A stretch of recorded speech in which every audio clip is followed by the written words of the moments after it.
Sir ఈ వచ్చేసి seeds sir 32 రకాల సీడ్ ఉంటుంది సార్. ఈ 32 రకాల సీడ్ వచ్చేసి జీవ వైవిధ్య గింజలు, అంటే ఒకదానికి ఒకటి అనుసంధానం, అంటే కింద వేరు.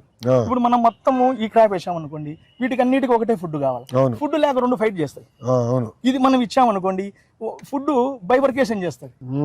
సో ఒకటి ఇప్పుడు మనకి ఎక్కడ తయారు చేశారు ఇది సార్? నేను మన రైతులు, నాకు ఒక బిఆర్సి సెంటర్ ఉంది sir, bio research centre NMNA.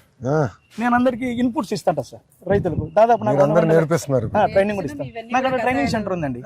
కషాయాలన్నీ అందరికి పంపిస్తాం సార్. మీరే పంపిస్తారా? తయారు చేస్తాము, ఓన్ గా చేస్తాం. మిషన్ ఉంది మన దగ్గర. నాకు వీటికి లైసెన్స్ అవసరం లేదు, అగ్రికల్చర్ కాబట్టి నాకు ఒక ప్లస్. అదే చెప్తాను కదా సార్, 1,00,000 రూపాయలు ఇచ్చారు సార్. దానికి సంబంధించిన మెటీరియల్ అని నేను తెచ్చుకున్నాను, నేను ఓన్ గా గిటన్ అవుతా ఉన్నా.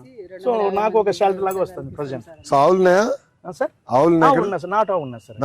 నాకు నాటావు ఒకటి ఉంది సార్, పొలానికి సరిపోతుంది. తర్వాత ఇప్పుడు ఒక ఆవు ఉంది, ఇప్పుడు తయారు చేయాలి కదా, నాకుండే ఆవు పాల నుంచి మజ్జిగ చేసి తయారు చేయాలా?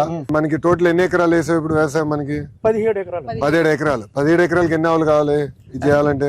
సార్ మనకు యాజ్ పర్ సైన్స్ అంటే అందరం చేసినాక ఒక ఆవుతో 25 నుంచి 30 ఎకరాలు, ఒక ఆవు నుంచి 25 నుంచి 30 ఎకరాలు చేయొచ్చు. సఫిషియెంట్ సార్, ఎందుకంటే డైలీ ప్రొటెక్ట్ కదా సార్. ఆవు పంచదము, ఆవు పేడ మొత్తం అన్ని యూజ్ చేస్తాం సార్. అన్ని మొత్తం వాడతారు సార్. ఆవు పేడ, ఆవు మజ్జిగ, ఆవు పెరుగు, అరటి పండ్లు, కళ్ళు, సో ఇవన్నీ కలిపి ఒక ఇంగ్రీడియంట్స్ అనేది తయారు చేస్తాం. సో అది మంచి ఇది అన్నట్లు పనిచేస్తాం.